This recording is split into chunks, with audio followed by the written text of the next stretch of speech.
Buenas noches, hermanos. Estamos aquí reunidos para continuar con nuestros estudios semanales sobre la palabra del Padre. En este día nos acompaña nuestro pastor Misael, nuestro hermano Jerry, nuestro hermano Jorge, nuestro hermano Ariel. Y bueno, hoy nos toca Segunda de Reyes, el capítulo 8. Y antes que nada, hermanos, vamos a dar la palabra a cada uno de nuestros hermanos para que puedan proporcionar su información a fin de que puedan comunicarse. Empezamos con nuestro pastor. Pastor, Gracias, hermano Enrique. Shalom, shalom, amada familia. Es un gusto estar presente nuevamente delante de cada uno de nosotros, gracias a la piedad de nuestro Abacadosh, llevando las noticias buenas, así como el Padre nos la ha mostrado a nosotros, así también nosotros la estamos dando a conocer en este tiempo por medio de estas plataformas. Mi nombre es Misael González y estamos ubicados en lo que es el área de Spring Valley, New York. Mi número de teléfono es el 347-480-0801 y estamos para servirles.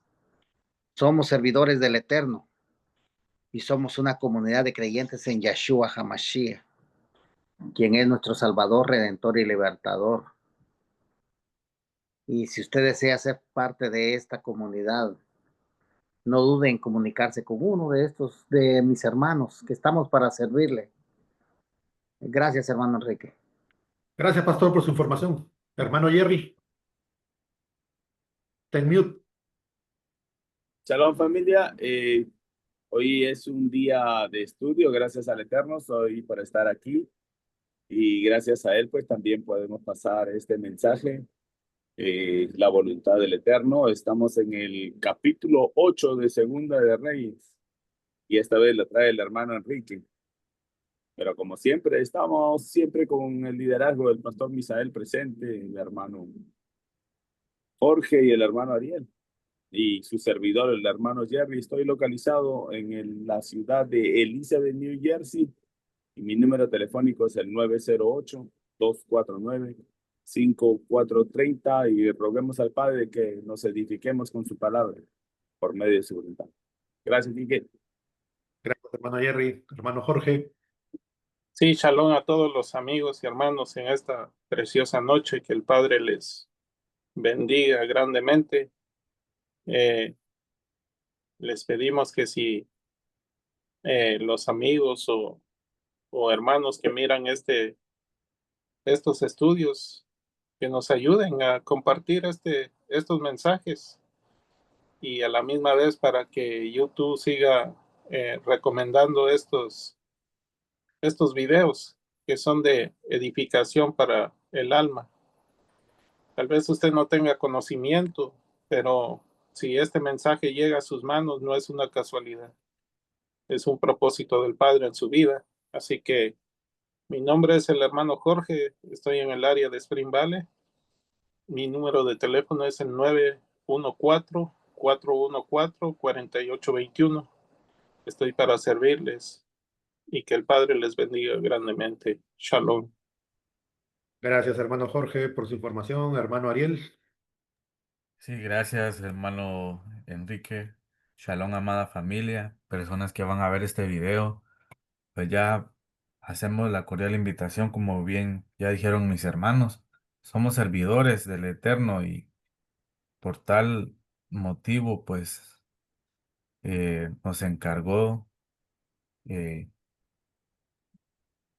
proclamar su justicia y su mensaje, ¿no? Así lo dejó el escrito para que todas las personas pues se lleguen a un entendimiento de lo que Él quiere de cada uno de nosotros. Yo estoy en el área de Chicago, Illinois. Mi número de teléfono es el 908-590-9813 para las personas interesadas en compartir palabra de la Torá, palabra de la Biblia, oración. Estamos atentos a sus mensajes o llamadas, ¿verdad? Sin nada más, hermano Enrique, gracias. gracias, gracias, hermano Ariel, por su información. Sí, le damos las gracias a todos nuestros hermanos por compartir su información. Nosotros sabemos que en algún momento de nuestras vidas todos necesitamos escuchar más sobre el Padre o quizás conocerlo. Así también como encontrar un espacio donde podamos compartir nuestras dudas, inquietudes y también nuestras alegrías. Y nosotros también estuvimos en ese lugar, buscando respuestas, entendimiento y apoyo. Ahora nosotros queremos extender nuestra mano. Si en algún momento tú, amigo, sientes la necesidad de hablar sobre el Padre, compartir tus pensamientos o simplemente necesitas oración o acompañamiento, no dudes en ponerte en contacto con nosotros. Puedes comunicarte conmigo. Yo estoy en Lima, Perú. Mi nombre es Enrique. Mi número de teléfono es el 96 37 08 211. Puedes comunicarse conmigo a las 24 horas, me pueden mandar un mensaje por WhatsApp o una llamada, no hay ningún problema. Si no es conmigo, también puede comunicarse con cualquiera de mis hermanos. Y todos nosotros con gusto estaremos aquí para escucharte y caminar también contigo en este proceso. Siempre recuerda, hermano, amigo, que no estás solo en este camino. Estamos aquí para compartir, orar y aprender juntos. Entonces, hermanos, ya con esta parte concluida de dar información, vamos a proceder con el desarrollo del estudio. Hermanos, este capítulo 8 de Segunda de Reyes, recordando un poco los capítulos anteriores, vemos que Elisha continuó su labor como profeta, realizando milagros y advertía a los reyes de Israel y Judá sobre las consecuencias de sus decisiones. Precisamente en el capítulo 7 vemos la salvación de Samaria. Pero ahora en Segunda de Reyes, capítulo 8, la atención se centra en los reyes de Judá e Israel. La profecía de Elisha sobre la hambruna y las acciones que suceden a partir de esas advertencias. Este capítulo, hermano, profundiza en cómo la obediencia y las decisiones de los líderes de Judá impactan no solamente a su pueblo, sino también a naciones vecinas como Edom.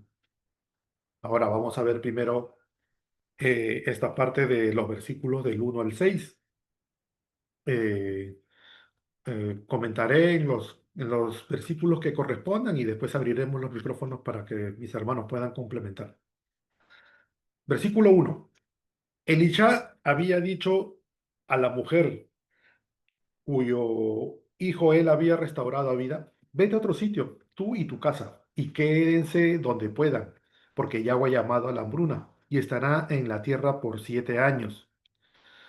Hermanos, en este versículo Elisha, el hombre de Elohim, habla a la mujer, ¿no?, cuyo hijo él había resucitado, dándole una instrucción directa de parte del Padre. Elisha le revela que habrá una hambruna que durará 7 años y que ella debe salir con su familia a otro lugar para estar a salvo. Y la profecía no solo es una advertencia sobre la hambruna, sino también una instrucción de protección para esta mujer y su hogar. Elisha no solamente le habla del futuro, sino que también le ofrece una solución: dejar su casa y mudarse a un lugar donde haya comida, ¿no? Y hermanos, este versículo nos muestra que el Padre conoce el futuro y nos revela lo que necesitamos saber para estar preparados. La profecía de Elisha no solamente anticipa una calamidad, sino que también demuestra la gracia del Padre al proveer protección para su pueblo.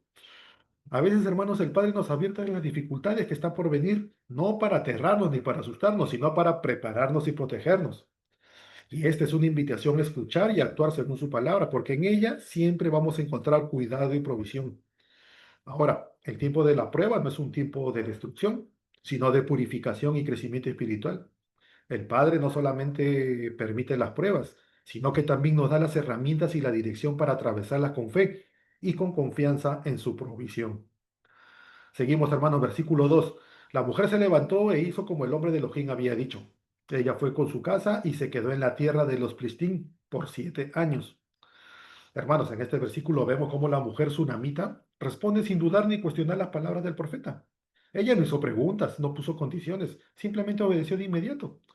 La instrucción de Elisha era clara: irse a otro lugar para escapar de la hambruna que se avecinaba. La obediencia, hermano, fue total y sin reservas. La mujer y su familia dejaron atrás su hogar y todo lo que conocían, buscando, claro, refugio en la tierra de los filisteos. un lugar que estaba fuera de su territorio, ¿no? Y este acto de fe, hermanos, es un claro ejemplo de obediencia activa, ¿no? En la que no solamente se escucha la palabra del Padre, sino que se actúa conforme a ella.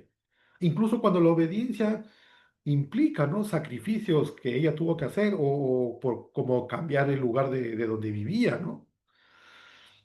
Ahora, hermanos, ¿qué dice Isaías 1:19? Si queréis y oís, comeréis lo bueno de la tierra. Hermanos, en el versículo 2 de Reyes 8, acabamos de ver, ¿no? La obediencia inmediata de la mujer sunamita a la palabra del profeta. Y esta obediencia, hermanos, como reitero, fue crucial para su protección. Y en Isaías 1:19 se nos recuerda que la obediencia a las instrucciones del Padre nos trae bendición, específicamente lo bueno de la tierra. Ahora, por otro lado, en Santiago 1:22 dice, pero sed hacedores de la palabra y no tan solamente oidores, engañándoos a vosotros mismos. Y acá, hermanos, en Santiago 1:22 se nos insta, ¿no? A ser hacedores, no solamente oidores. La obediencia activa, la palabra del Padre, es la que trae protección y restauración en nuestras vidas, tal como ocurrió con la mujer sunamita, ¿no? Seguimos con la lectura. Versículo 3. Al final de los 7 años, la mujer regresó de la tierra de los filisteos y vino a clamar al rey para reclamar su casa y sus tierras. El rey estaba hablando con Gehazi, el sirviente de Elisha.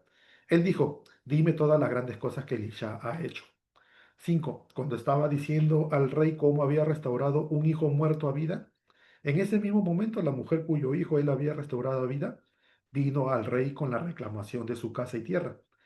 Gehazi dijo, mi señor rey, esta es la mujer y este es su hijo, el que Elisha restauró a vida. 6. Al preguntarle el rey, la mujer lo verificó. A esto el rey nombró un eunuco y le ordenó, devuelve todo lo que pertenezca a ella, incluyendo los frutos que en sus campos han producido desde el día que ella se fue hasta ahora. Y hermanos, en estos versículos vemos que Gehazi, el siervo de Elisha, está relatando al rey el milagro de la restauración del hijo de la mujer. Y cuando de manera, digamos, divina, ¿no? Ella llega al mismo momento para reclamar sus tierras. Y este evento, hermano, no es casualidad, es un testimonio vivo de lo que el Padre ha hecho. En ese preciso instante, la historia del milagro se convierte en evidencia de la restauración. La mujer no solamente obtiene la devolución de su propiedad, sino que también recibe los frutos de los años perdidos, una restauración completa de lo que había sido perdido por la hambruna. Y el rey, reconociendo la verdad de la historia, ordena que se le devuelva todos los bienes y los frutos de su tierra, ¿no? Y hermanos, hasta aquí es la lectura del versículo 6. Ahora vamos a abrir los micrófonos para que puedan compartir sus comentarios. Adelante, pastor. Shalom, shalom, hermanos. Así como vemos aquí, vuelve otra vez la historia de esta mujer, la tsunamita.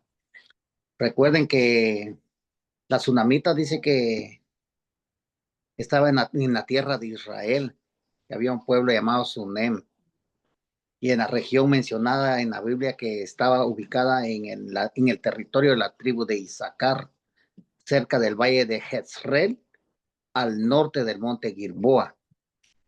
Entonces vemos que la tsunamita se distinguía por la fe y el conocimiento y la hospitalidad y sobre todo la lealtad que ella tenía hacia el Eterno, porque vemos que la primera vez que ella hospedó a este siervo del Eterno, ella lo hizo con emuná.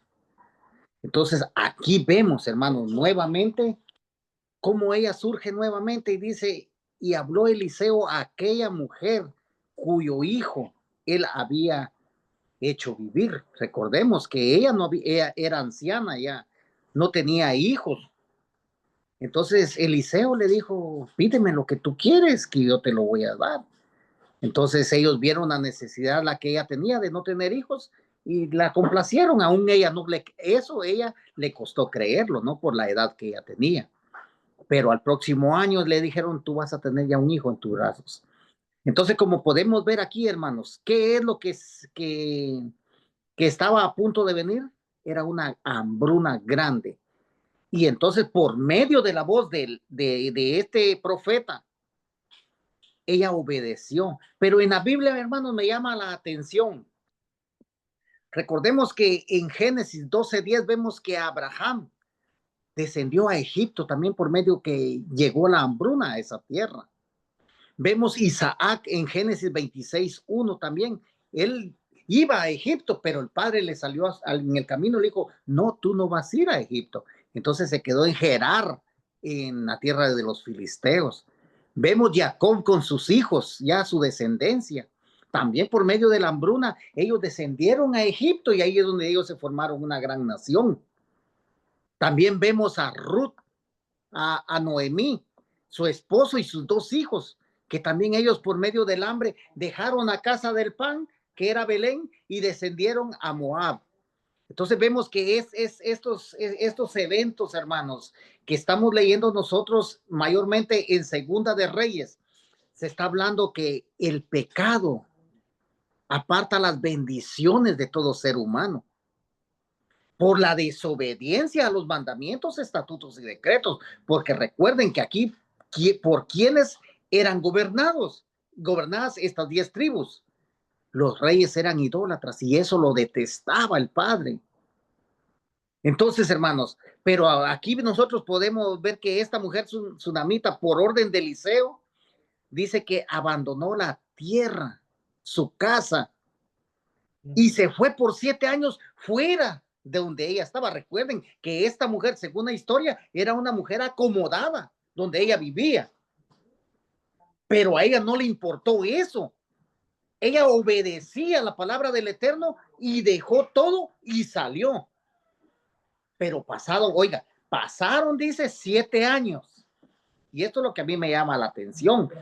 Y dice el 8:3, y cuando había pasado los 7 años, la mujer volvió de la tierra de los filisteos, después salió para implorar al rey por su casa y por sus tierras. Entonces, hermanos, recuerde, ella fue y reclamó lo que era de ella, su propiedad. ¿Quiénes somos nosotros para el Eterno, hermanos? Deuteronomios 26:18. Deuteronomios 26:18. Dice así: y Yahweh ha declarado hoy que tú eres pueblo suyo, de su exclusiva posesión, como te lo ha prometido, para que guardes todos sus mandamientos, a fin de exaltarte sobre todas las naciones que hizo, para loor, para fama, para gloria y para que seas un pueblo santo a Yahweh tu Elohim, como él lo ha dicho. Usted y yo somos posesión del Eterno. Nosotros le pertenecemos a usted. Lo que estamos leyendo hoy, hermano, es lo que va a pasar más adelante, cuando el Padre desecha esas 10 tribus de su presencia. Y entonces ahí es cuando nosotros vemos que perdemos nuestra identidad y regresamos, hermanos, conociéndonos más conocidos como los gentiles. Pero cuando el gentil reconoce que hay un Padre que le pertenece, regresa a casa como hijo pródigo. En Lucas 15:11 en adelante, vemos que el hijo pródigo, ¿a dónde regresa? A casa. Así como la tsunamita, hermano, después de los 7 años de hambruna, ¿a dónde regresó? A casa. Asimismo, nosotros regresamos a casa. ¿Y qué dice Romanos? Que fuimos injertados en el olivo natural. ¿Por qué, hermano? Si usted y yo somos adoptados, oiga esta palabra, si usted y yo somos adoptados, somos de la posesión del Eterno, y como adoptados que somos, fuimos escogidos. Porque recuerde algo, lo vamos a traer a la vida de uno. Cuando una persona va a adoptar un niño, ¿qué es lo primero que hace? Va, lo ve, cómo es el muchacho, cómo se comporta o qué tamaño tiene. Así mismo el Padre con nosotros. Si Él nos escogió a nosotros, Él primero vio lo que había en nosotros. Él lo primero que vio de dónde nosotros veníamos. Recuerde, nosotros, hermanos, nos había caído esa plaga de hambruna, pero de palabra, porque nosotros estábamos apartados del pacto, de la ciudadanía de Israel, Efesios 2, 11 y 12. Pero cuando nosotros regresamos, ¿a dónde regresamos, hermanos? A reconocer que somos del pueblo del Padre, según dice Primera de Pedro 2, 9 y 10, una nación santa que le pertenece al Padre. Entonces, mire, ella fue al rey para reclamar su casa, su tierra, porque recordemos que en Israel las posesiones no se perdían. No existía la expropiación de tierra para el pueblo de Israel, y eso nosotros bien lo entendemos. No existía la expropiación de tierra, y por eso, hermanos, usted y yo le pertenecemos a las palabras que el Padre dijo en Deuteronomios 26, 18 y 19, que somos de su posesión. Y regresamos después de que nos extraviamos. ¿A dónde regresamos? A su posesión, reconociendo que habíamos dejado el pacto y que habíamos dejado la ciudadanía de Israel. Mas hoy nosotros estamos cerca, reconociendo que nuestro Padre eterno fue quien nos hizo a nosotros y no nosotros a él. Entonces, así que, hermano Quique, este es mi comentario. Gracias. Muchas gracias, pastor, por su buen comentario, muy claro. Hermano Jerry, comentario, por favor. Gracias, Quique. Estaba viendo las concordancias. Primero me sale Segunda de Reyes, el capítulo 4:35. Entonces dice, entonces descendió camino alrededor de la casa por un rato, subió de nuevo y se extendió sobre el niño 7 veces, y el niño abrió sus ojos. Ahora, nosotros sabemos que el número 7 es un número perfecto. Dice la perfección, la totalidad y la finalización, especialmente en relación con la obra del Eterno. Después tengo este pasaje que me volteó los ojos para atrás, que está en el libro de Ageo, para más o menos hablar un poquito de lo que yo entiendo. En el libro de Ageo, capítulo 1:11, dice, de hecho, yo llamé la espada sobre la tierra y sobre las colinas, sobre los granos, el vino y el aceite de oliva, sobre lo que produce la tierra, sobre hombres y sobre todo lo que producen las manos. Entonces, cuando sigo viendo aquí Eliseo le dice a la mujer que se vaya de la tierra por 7 años. Y lo único que se me vino a la cabeza es que ella para mí en ese momento estaba representando a Israel. Y ese hijo muerto era Efraín, que se había quedado sin todo esto, sin el aceite, sin el vino y sin los granos. Y como dijo el pastor, ya en estos tiempos ya está volviendo, como el hijo pródigo.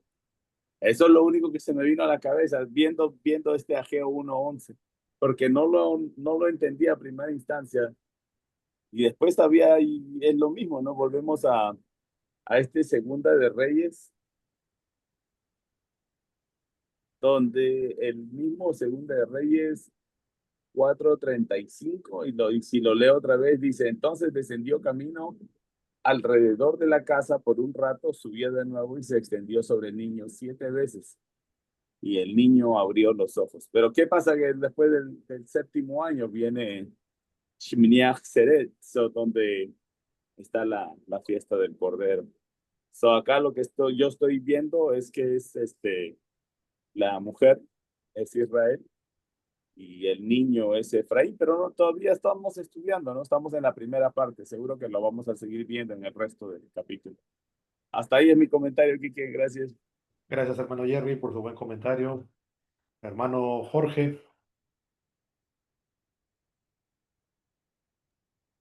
Sí, hermano Enrique, gracias. Yo lo que puedo entender aquí que la hambruna que había profetizado el profeta Eliseo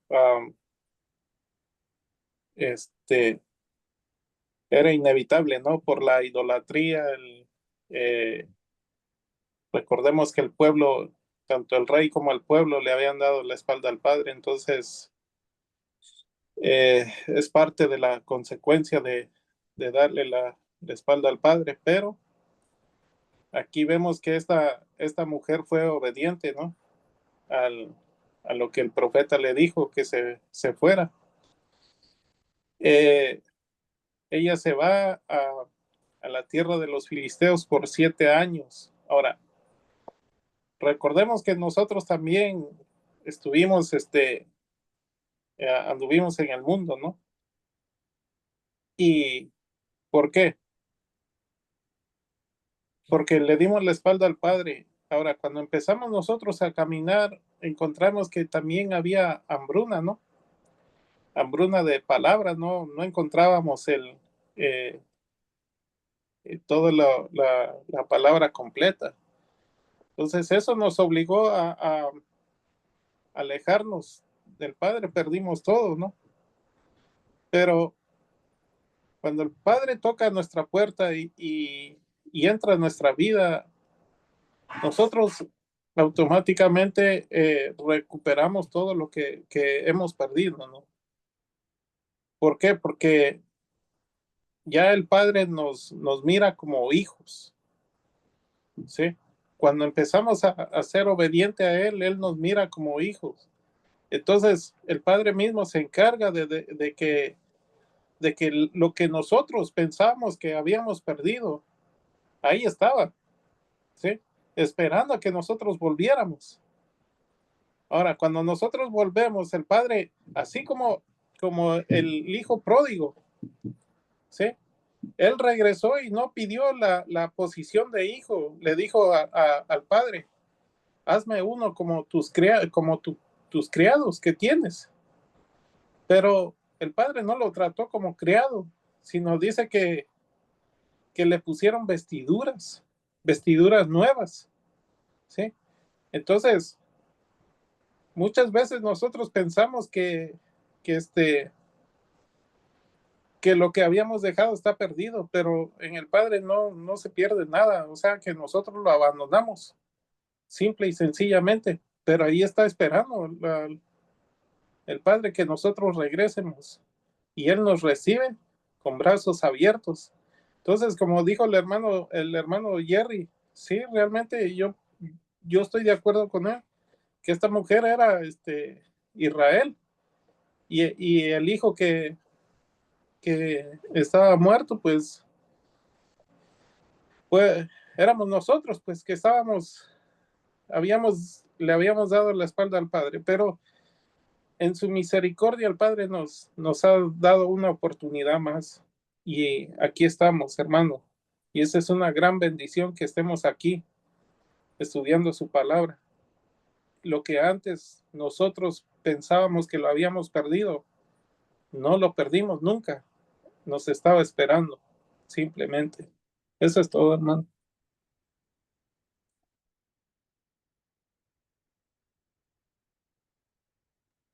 Gracias, hermano Enrique. Sí, eh, podemos ver acá en el versículo 6, ¿no? Eh, todo lo que pasa aquí, ¿no? Este, este estudio está también es parte de lo que vimos en el capítulo 4, ¿no? Entonces, nada más, pues queda ver lo que la parte, ¿no? Que nos deja la lección a nosotros, de también de perdonar, ¿no? En el caso vamos a ver un ejemplo. Hay un ejemplo acá, está el ejemplo de Zaqueo en Lucas 19, 8 y 9. Dice, pero Zacay se paró allí y le dijo al Adón, aquí está Adón, estoy dando la mitad de todos mis bienes a los pobres, y si le he defraudado a alguien, le pagaré de vuelta 4 veces más. Y Yahshua le dijo, hoy la salvación ha venido a esta casa por cuanto este hombre también es un hijo de Abraham. Y podemos ver la concordancia que tiene con nosotros, ¿no? De que tenemos que ser también perdonadores, así como esta tsunamita, ¿no? Le restituyeron todo, como ya explicaron mis hermanos, igual nosotros, ¿no? Saqueo restituye, ¿no? Lo robado y recibe salvación, ¿no? En este caso, un ejemplo, ¿no? Que nos deja el Eterno. Y también a nosotros que nos deja que la fidelidad, ¿no? No queda sin recompensa al Eterno, nunca, nunca se va a quedar con algo, ¿no? Con nada, ya lo hemos dicho. Entonces, hermano Enrique, gracias a esta oportunidad que tenemos a nuestro Adón Yahshua Hamashiach, hoy tenemos salvación, ¿no? Solamente, hermano. Gracias, hermano Ariel, por su buen comentario. Y bueno, sí, gracias a todos los hermanos por sus buenos comentarios, que esto ayuda a entender mejor lo que corresponde a esta parte del capítulo. Ahora vamos a seguir con la lectura, hermanos, del versículo 7 al 15, que trata sobre Eliseo y el rey Hazael. Versículo 7 dice, El, ah, el- ¿sí, hermano Ariel? el pastor quiere. Sí, pastor, lo escucho. Sí, Disculpe. sí, perdón, hermano. Sí, como podemos ver aquí en el 8:6, mire, me llama la atención porque de eso estamos hablando. Dice que el rey ordenó y dice, hazle devolver todas las cosas que eran suyas y todos los frutos de su tierra desde el día que dejó el país hasta ahora. Entonces, mire, ¿cómo lo relacionamos nosotros? Recuerden que el hermano Jorge y el hermano Jerry hablaron de las 10 tribus y de Efraín, quien era el muchacho. Entonces, mire, cuando el hijo pródigo regresa como Efraín en Lucas 15:11 en adelante, vemos cuando él regresa a la casa, qué es lo que el padre le devuelve, lo que era de nosotros al principio, y nosotros lo habíamos abandonado por nuestra forma de caminar, una forma de caminar que era no grata a los ojos del padre. Dice en el 15:22, pero el padre le dijo a sus siervos, saquen el mejor vestido y vístanlo. Oiga, vestiduras y póngale el anillo, era el pacto, habíamos abandonado el pacto y calzados nuevos, que es la palabra del Eterno. Eso es lo que nosotros habíamos dejado. Por eso, hermanos, desde el 7:21 que vamos a leer ya en Segunda de Reyes, capítulo 17, cuando Él nos saca de la presencia de Él por las abominaciones que estábamos practicando, el Padre nos desechó, pero la piedad de Él está en Lucas 15:11 en adelante, que regresamos como el hijo pródigo. Y cuando nosotros regresamos, Él nos devuelve todo lo que era desde el principio hasta ahora. El pacto, la palabra, las vestiduras, el calzado, todo eso es simbolismo de la palabra del Eterno, lo que habíamos dejado. Y entonces hoy que estamos regresando a casa, Él nos las está devolviendo. Nos está devolviendo todo lo que Él nos había dado. ¿Por qué? Porque somos de su especial tesoro. Solamente, hermano. Gracias. Muchas gracias, pastor, por su comentario, Hermano Jorge. hermano Jorge. Es que realmente no lo perdimos, ¿no? O sea, nos fuimos porque eh, por nuestros pecados, ¿no? De darle la espalda al Padre, pero las cosas que el Padre nos había dado desde un principio estaban ahí reservadas, esperando nuestro regreso, así como el hijo pródigo estaba, o sea, eh, lo estaba esperando el Padre con nuevas vestiduras, imagínense. calzado y lo atendieron bien. Entonces, realmente no, o sea, abandonamos las cosas que el Padre nos había dado, pero ahí estaban las cosas esperando. Y yo me imagino a veces que el Padre miraba las cosas y a veces uno dice, ahí estaban esperándome, ¿no? Que era el reconocer su Shabbat, su día de reposo, porque siempre ha estado ahí y nosotros pues nos alejamos y anduvimos ahí celebrando o cultos los días domingos, día que no era del Padre, pues, y ahora pues Él nos ha devuelto, gracias a su misericordia, nos ha devuelto el Shabbat, sus pactos y lo más importante es su palabra, porque sin eso pues no éramos nada, pues. Eso es todo, hermano Enrique. Gracias, hermano Jorge, por su buen comentario. ¿Algún otro comentario, hermanos? ¿Seguimos? Bueno, seguimos, hermanos, con la lectura entonces. Como mencioné, vamos a leer ahora del 7 al 15. Versículo 7. Elisha fue a Damasco y el rey de Aram, el hijo de Ben-Hadad, estaba enfermo y le fue dicho, el hombre de Elohim ha venido acá. El rey dijo a Hazael, toma contigo un regalo y ve a recibir al hombre de Elohim y consulta a Yahweh por medio de él. Pregunta si me recuperaré de esta enfermedad. Hazael fue a recibirlo, tomando con él un regalo que incluía todo lo bueno que Damasco tenía, 40 camellos cargados. El vino se puso delante de él y dijo, el hijo de Ben-Hadad, rey de Aram, me ha enviado a ti. Él pregunta, ¿me recuperaré de esta enfermedad? Versículo 10. Elisha respondió, vete y dile a él, tú ciertamente vivirás, aunque Yahweh me ha mostrado que él ciertamente morirá. Y hermanos, aquí cuando recién leí este versículo, no lo entendía porque había primero dice tú ciertamente vivirás y después dice ciertamente morirás. Después de investigar un poco, ¿no?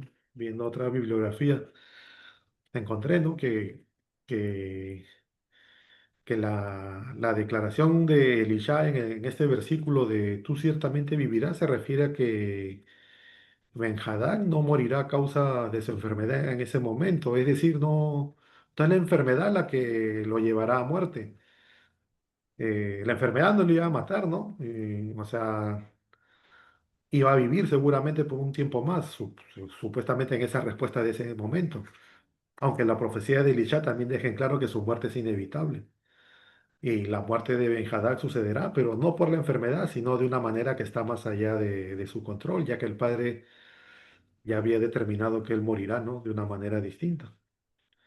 Y bueno, como lo vemos, es en mano de Hazael, ¿no? Quien tomará el trono al matar al rey, que lo vamos a ver en unos minutos, ¿no?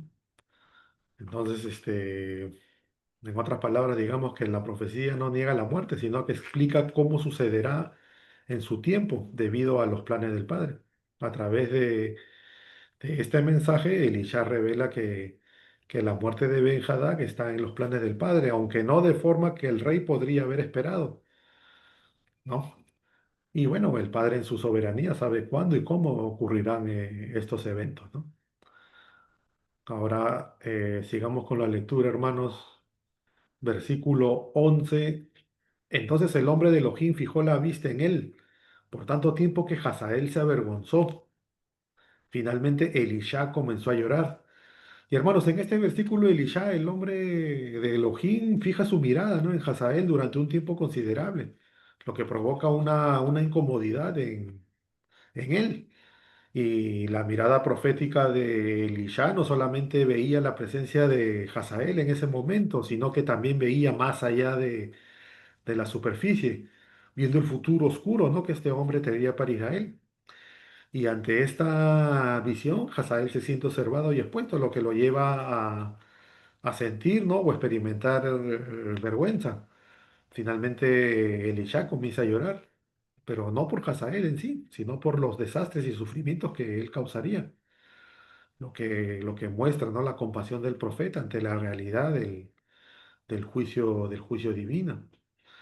Y este versículo, hermanos, también nos hace ver, ¿no? El costo emocional y espiritual de ver de ver los sucesos futuros a través de los ojos del Padre. A menudo el Padre permite que sus siervos vean la verdad de los eventos, no solo, o sea, los eventos futuros, no solamente los hechos superficiales, sino lo que se esconde detrás de ellos, los corazones, las intenciones y los destinos de las personas. Elisha ve a Hazael y sabe lo que este hombre será, no solamente por sus acciones, sino por el dolor y destrucción que traerá al pueblo de Israel. Y el llanto de Elisha es un reflejo de compasión. O sea, a pesar de que Hazael se convertirá en un instrumento de juicio para Israel, el profeta llora porque el padre no se regocija en el juicio, ¿no? Sino que su corazón se duele por las consecuencias del pecado y la rebelión humana. El llanto entonces del profeta nos recuerda que aunque el juicio es necesario, el Padre también tiene un corazón lleno de misericordia y de dolor por aquellos que eligen el mal, ¿no? Ahora también vemos la vergüenza de Hazael y vemos que es una manifestación de cómo las personas que, aunque intenten ocultar sus malas intenciones, no pueden escapar del escrutinio divino. La mirada de Elisha, inspirada por el Padre, revela que no solo las acciones presentes de Hazael, o sea, sus acciones, mejor dicho, sino también el destino que él elegirá, ¿no? Por su orgullo y por la maldad también que él tiene, ¿no? Entonces continuamos con la lectura, hermanos. Versículo 12. Hazael preguntó, ¿por qué llora mi señor? Él respondió, porque yo sé los desastres que tú traerás sobre los hijos de Israel. Tú prenderás fuego a sus fortalezas, matarás a sus jóvenes con la espada, estrellarás a sus niños y rasgarás el vientre de sus mujeres preñadas. 13. Hazael dijo, ¿pero qué es tu siervo? Nada más que un perro. ¿Cómo puede hacer algo de tal magnitud? Elisha respondió, Yahweh me ha mostrado que tú serás rey sobre Aram. Sí, hermanos, en este versículo Hazael muestra una actitud de falsa humildad. O sea, cuando se refiere a sí mismo como un perro, sugiriendo que es un ser insignificante y que no tiene la capacidad para hacer grandes maldades, ¿no? Sin embargo, esta humildad es solamente una fachada, ya que su corazón ya está lleno de ambición por el poder. Y Elisha, ¿no? Al ser inspirado por el Padre, revela el destino de Hazael. Él será el futuro rey de Aram. Lo cual es una gran sorpresa, ¿no? Para Hazael, ya que en ese momento él solo es un sirviente. Y esta revelación muestra cómo el Padre no solamente ve lo que una persona es en el presente, sino también lo que se convertirá en el futuro. Y claro, sin importar la posición o la apariencia de humildad que muestra en ese momento, ¿no? Versículo 14. Entonces él dejó a Elisha y regresó a su amo, quien le preguntó, ¿qué fue lo que Elisha te dijo? Él me dijo que de cierto te recuperarás. 15. Al día siguiente él tomó una cobija y la empapó en agua y la extendió sobre su rostro. Y así murió. Hazael tomó su lugar como rey. Y hermanos, en este versículo Hazael lleva a cabo la acción que Elisha había profetizado. O sea, la muerte de Ben-Hadad, el rey de Aram, ¿no? Sin embargo, Hazael no espera que la enfermedad siga su curso natural. Y en lugar de permitir que el rey muera por su malestar, decide matarlo para tomar el trono. La imagen de Hazael empapando en una cobija con agua y cubriendo el rostro del rey con ella nos muestra la ambición, ¿no? Despierta, o sea, cómo la ambición, mejor dicho, despierta en él una acción violenta, ¿no? Y también calculada. Y aunque el padre había revelado a Elisha que Hazael sería el nuevo rey, Hazael no espera que la profecía se cumpla naturalmente. Él acelera el cumplimiento de la revelación, tomando el control de su destino, ¿no? De una manera perversa, ¿no? Y también violenta, ¿no? Entonces, hermanos, vemos que la revelación de Elisha, en lugar de tranquilizar a Hazael, despierta su deseo de poder de una manera más feroz. Y la profecía no hace que Hazael sea pasivo, lo empuja a actuar con más determinación para conseguir lo que él cree que le corresponde. Y esto es un recordatorio de que cuando se trata de la voluntad del Padre, no siempre se trata de ser pasivos ante lo que Él revela. A veces las revelaciones pueden provocar un impulso que nos lleva a actuar. Y lo que realmente importa es cómo respondemos ante esas revelaciones. si actuamos conforme a la voluntad del Padre o si seguimos nuestros propios deseos, ¿no? Deseos mayormente egoístas, ¿no? Bueno, hermanos, hasta aquí es la lectura. Vamos a abrir los micrófonos para que puedan los hermanos proporcionar sus comentarios. Sí, pastor, lo escuchamos. Sí, gracias, hermano Enrique. Como vemos aquí, hermanos, doble pensamiento. Y en este tiempo que estamos viviendo, hay muchas personas también con ese doble pensamiento. Se comparte, se vive muchas veces y no sabemos, porque realmente el que lee el corazón, la forma de pensar es el Eterno. Pero sabemos que todo esto está profetizado. Lo que ya fue en un tiempo va a volver a ser nuevamente. En Amós 3:7 dice, Yahweh Elohim no hace nada sin revelar instrucciones a sus siervos los profetas. Recordemos que todo eso, lo que se está viviendo el día de hoy, está profetizado. ¿Por qué? Porque aquí vemos la intención de este señor, Hazael. Entonces dice que él se le quedó viendo fijamente a los ojos hasta que sonrojió, dice la otra versión. Entonces, ¿qué fue lo que él pudo ver en la vista o en la mirada de este hombre? Que era un hombre perverso, porque recuerde que por medio de los ojos las personas expresan lo que son muchas veces. Entonces, él se le quedó viendo fijamente. Dice, oiga, entonces el hombre de Elohim fijó la vista en él por tanto tiempo que Hazael se avergonzó. Finalmente Elisha comenzó a llorar. Entonces, ¿por qué lloró Eliseo? Por lo que vio en el alma de Hazael. Entonces, hermanos, recuerden que todas las acciones de los seres humanos al Eterno le duele. Mayormente si nosotros nos llamamos sus hijos y estamos haciendo lo contrario o tenemos doble pensamiento en este tiempo, déjeme decirle, el futuro ya está. ¿Por qué? Porque ya el Eterno, lo que nosotros pensamos, Él ya vio hacia adelante cuál va a ser el final del hombre. Por eso, hermanos, nosotros tenemos que vivir el día tras día y lo que aprendemos en su palabra, tratar de ponerlo en obra. Porque recuerden que ¿qué es lo que iba a hacer él? Iba a ser lo perverso. Hazael preguntó, ¿por qué llora mi Adón? Él respondió, porque yo sé los desastres que tú traerás sobre los hijos de Israel. Eso fue lo que el Padre le mostró, que iba a ser que iba a ser rey. Iba a traer un desastre sobre el pueblo de Israel. Pero ¿qué dijo él? Pero ¿qué es tu siervo? No es nada más que un perro. ¿Cómo puede hacer algo de tal magnitud? Elisha respondió, Yahweh me ha mostrado que tú serás rey sobre Aram. Entonces, miren, hermanos, cada uno de nosotros sabemos lo que hay en nuestro corazón, lo que pensamos. Eso es lo que hay. Y cada uno de nosotros nos tenemos que autoexaminar. Recuerden, si alguien que está detenido por un hecho grave que haya hecho, entonces aquí podemos ver el día que va a pasar delante del juez, él sabe la gravedad de su caso. Él sabe que va a ser condenado. Ahora, hermano, por eso nosotros tenemos que caminar diligentemente, haciendo lo que dice la palabra del Eterno, para que en aquel día nos encuentre como buenos siervos. Vengan benditos de mi Padre. Por eso fue que lloró Eliseo. Pero también me llama la atención algo aquí y está en Lucas, en el Evangelio de Lucas 19:41.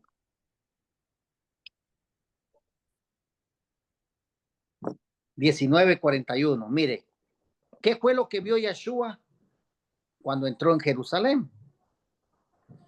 Dice el 41 al 44, vamos a leer. Cuando llegó cerca de la ciudad, al verla, lloró sobre ella. ¿De quién está hablando aquí? De Jerusalén. 42, diciendo, oh, si también tú conoces a lo menos en este tu día, lo que es para tu paz, mas ahora está encubierto en tus ojos. Porque vendrán días sobre ti cuando tus enemigos te rodearán con vallado y te sitiarán y por todas las partes te estrecharán y te derribarán a tierra y a tus hijos dentro de ti y no dejarán en ti piedra sobre piedra por cuanto no conociste el tiempo de tu visitación. Entonces, hermanos, ¿lloró Yeshua? Lloró. ¿Por qué? Porque él miró el futuro, lo que estaba pasando ese tiempo en Jerusalén, y él sabía que Jerusalén iba a ser destruida. ¿Por qué? Porque no supo entender el tiempo de la visitación de nuestro Mesías. Asimismo, Eliseo, tipología de Yeshua, él está viendo el futuro en este hombre que iba a traer un desastre para Israel. Hermanos, nosotros no tenemos encubierto nada del Eterno. Por eso siempre caigamos de rodillas, pidiéndole al Padre, implorándole, rogándole que nos perdone porque somos humanos y en cualquier momento nosotros cometemos errores. Pero Él es un Dios, es un Padre compasivo, hermano. Si el Padre ve que realmente nos humillamos desde el fondo de nuestra alma, del corazón, Él nos va a escuchar. Y si nosotros sabemos que Él nos va a escuchar, vamos a recibir las peticiones que le hayamos conforme a la voluntad de Él. Ese es mi comentario, hermano Enrique. Gracias. Gracias, pastor, por su buen comentario. Hermano Jerry. Siguiendo lo que dijo el pastor, a mí me sacó los ojos cuando vi los 40 camellos y lo que se me vino a la cabeza fue los 10 camellos que llevó el siervo de Abraham para conseguir la esposa a Isaac, cuando fue a encontrar a Rebeca, que llevó 10 camellos cargados. Y esos 10 camellos representaban a Israel. Pero aquí vemos 40. Y los 40 camellos, yo estaba viendo que no, el número 40 es bien representativo. Hay muchos pasajes bíblicos que trae el 40. Pero también cuando vemos que nos trae a 2000 años, ¿verdad? Jubileos. Entonces estaba viendo que esto iba a ser los 2000 años, 40 camellos cargados. Y después me voy, donde dice en el 10, donde Elisha respondió, vete y dile a él, tú ciertamente vivirás, aunque Yahweh me ha mostrado que él ciertamente morirá. ¿De quién es? Yo lo veo que estaba era como el adversario, ¿verdad? El innombrable. Cuando en el 12 dice en la parte B, porque yo sé los desastres que tú traerás sobre los hijos de Israel, así ahí por yéndome por la misma línea del pastor. Tú prenderás fuego a sus fortalezas, matarás a sus jóvenes con la espada, estrellarás a sus hijos y rasgarás el vientre de sus mujeres preñadas. Esto ha pasado. Israel ha sido engañado hasta ahora, que está despertando, porque ya es tiempo. Lo dijo Jorgito, hasta el número 7. ¿El número 7 qué es? Shabbat. ¿Cuándo despertó Yeshua HaMashiach después de la Pascua, del Pesaj? Despertó en un Shabbat, ¿verdad? Ese fue el número 7. Y ahora en el número 7 está siendo despertado su pueblo.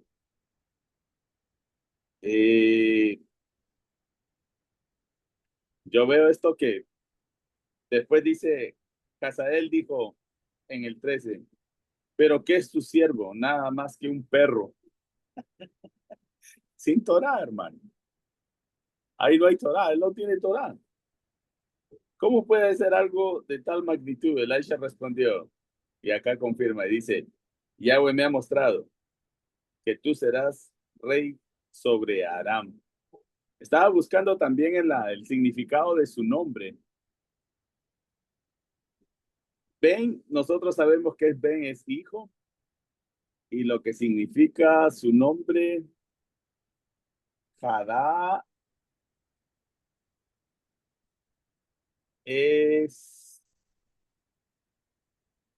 era el dios de la tormenta, el trueno y la lluvia de la mitología semítica. Ahora, recordemos que los sirios son un linaje semítico, porque de ahí vienen los patriarcas. ¿Y por dónde escaparon las 10 tribus? Por Siria, por la guerra que tuvo los sirios con las tribus, con la casa del norte. Ahí empezó su dolor de cabeza de Israel, la partición de Israel. Yo estoy viendo que todo esto es lo que está pasando ahorita, lo que ya estaba profetizado de alguna manera. Se está juntando,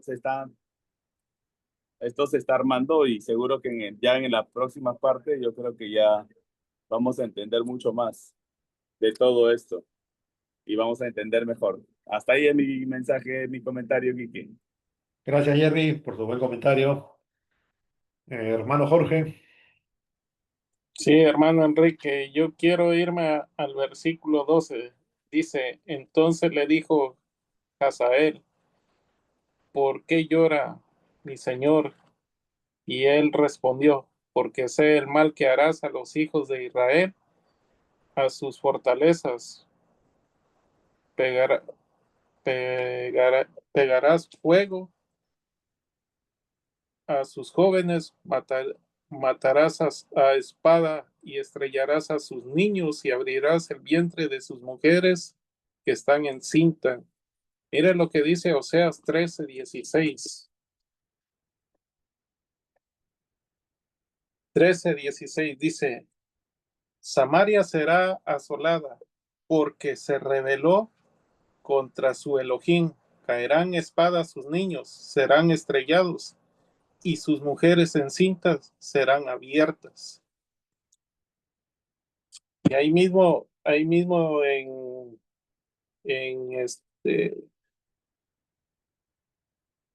en Amós también está lo mismo, pero lo que vemos aquí, que esto lo que estaba viendo el profeta Eliseo,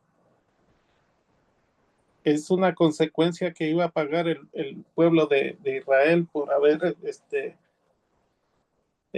abandonado al Padre.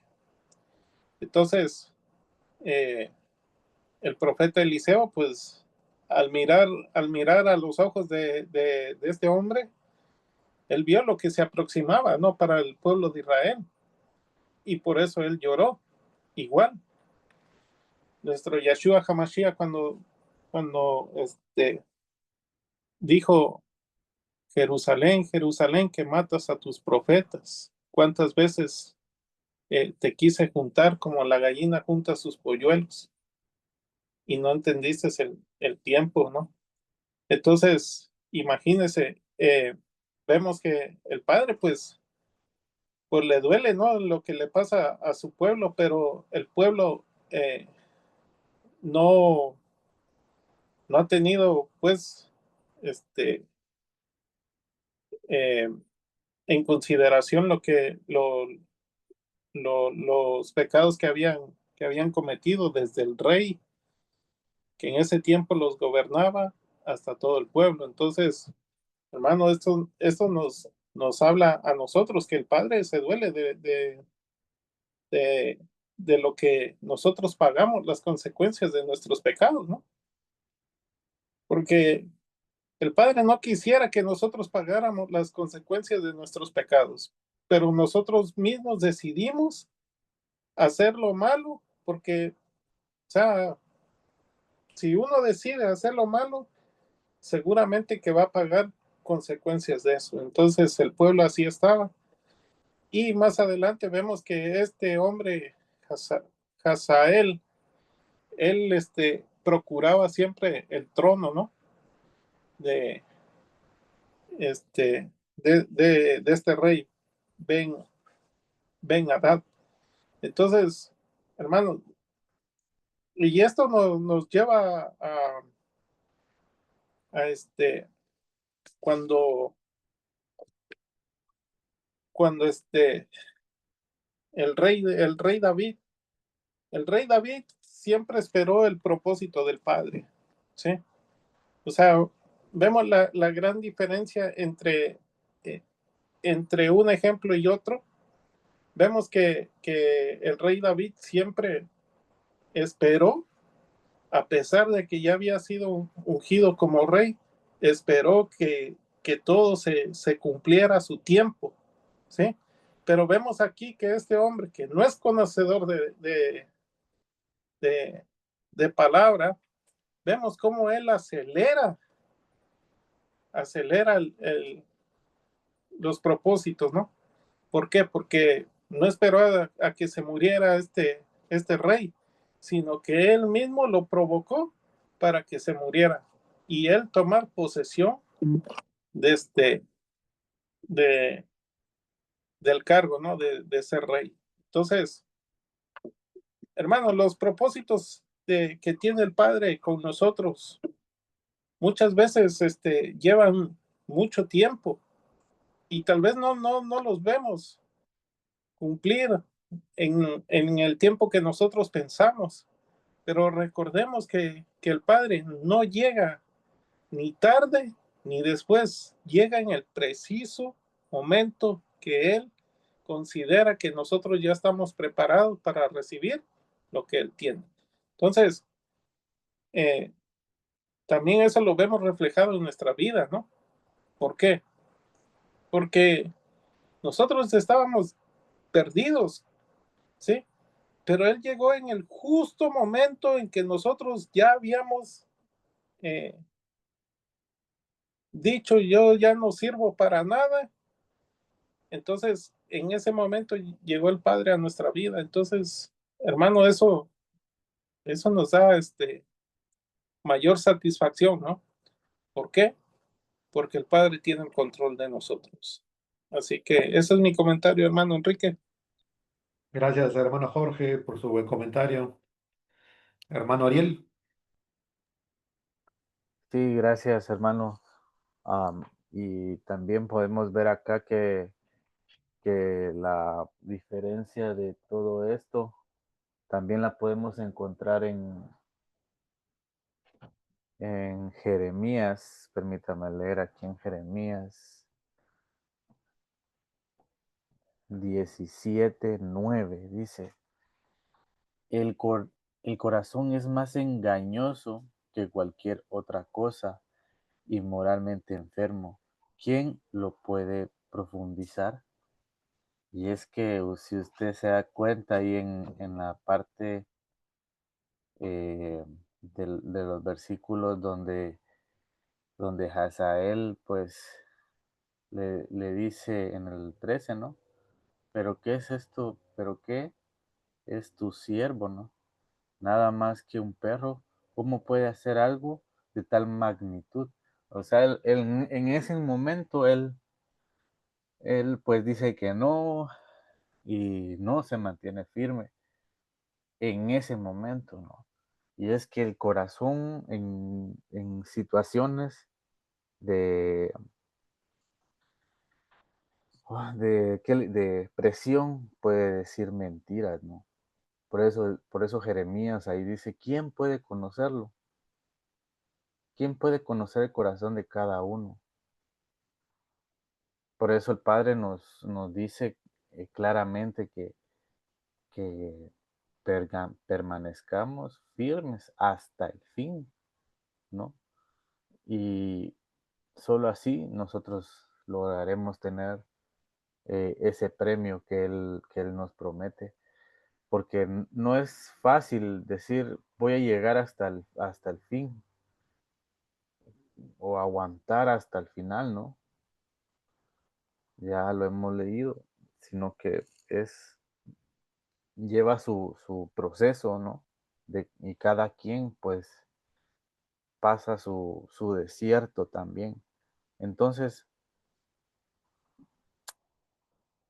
podemos ver de que Hazael mata pues para reinar. Y Yeshua, pues él enseña lo opuesto, ¿no? ¿Qué dice ahí en Marcos 10, 42 y 45, donde se menciona que el que quiera hacerse grande entre nosotros será nuestro servidor, ¿no?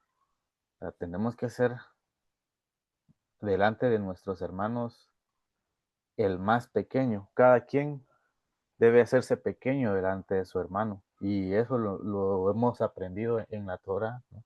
Mayormente se nos da las enseñanzas de cómo podemos eh, quitarnos eso y el orgullo y cosas de la carne que se van a ir doblegando mientras vamos estudiando, ¿no? Y para eso es que lo manda, dice esto, ¿no? El que quiera hacerse grande entre nosotros tiene que hacerse nuestro servidor, ¿no? Y solamente, ¿no, hermano Enrique? Estos puntos pude extraer ahí de estos versículos del 11 al 13. Solamente, hermano, gracias. Gracias, hermano Ariel, por su buen comentario. Sí, hermano Jorge. Miren lo que se me olvidó leer hace un rato. Segunda de Reyes 13, del 3 al 7, dice, y se encendió el furor de Yahweh contra Israel y los entregó en manos de Hazael, rey de Siria, y en manos de Ben Hadad, hijo de Hazael, por largo tiempo. Mas Joacás oró en presencia de Yahweh, y Yahweh lo oyó, porque miró la aflicción de Israel, pues el rey de Siria los afligía. Y dijo Yahweh, Salvador de Israel, y salieron del poder de los sirios, y habitaron los hijos de Israel en sus tiendas como antes. Con todo eso, no se apartaron de los pecados de la casa de Jeroboam, el que hizo pecar a Israel. En ellos anduvieron, y también la imagen de acera permaneció en Samaria, porque no le habían, porque no le había quedado gente a Joacás, sino 50 hombres de a caballo, 10 carros y 10,000 hombres de a pie, pues el rey de Siria los había destruido y los había puesto como el polvo para hollar. ¿Sí? Entonces aquí vemos o sea, por eso lloró el profeta Eliseo, por la aflicción que tenía el pueblo, que iba a tener el pueblo de Israel en manos de este hombre. Y vemos, dice que no se apartaron con todo eso que estaban siendo afligidos, no se apartaron de sus pecados. Y entonces vemos que como dijo el Padre, ¿no? Este pueblo es de dura cerviz, que cuántas veces el Padre los libraba, los perdonaba de sus pecados, mayormente de la idolatría, porque eso era en lo más que caían, y volvían a hacer lo mismo. Entonces, ya más adelante vamos a ver que el Padre se cansó, por eso se le dio carta de repudio. Solamente eso, hermano. Hermano. Gracias, hermano Jorge, por su buen comentario. ¿Algún otro comentario adicional, hermanos, por ahí? Yo tengo como concordancia en esta parte, la que has leído, a Primera de Reyes, capítulo 19, del 15 al 17, hasta el 18, a ver si ayuda a entenderlo.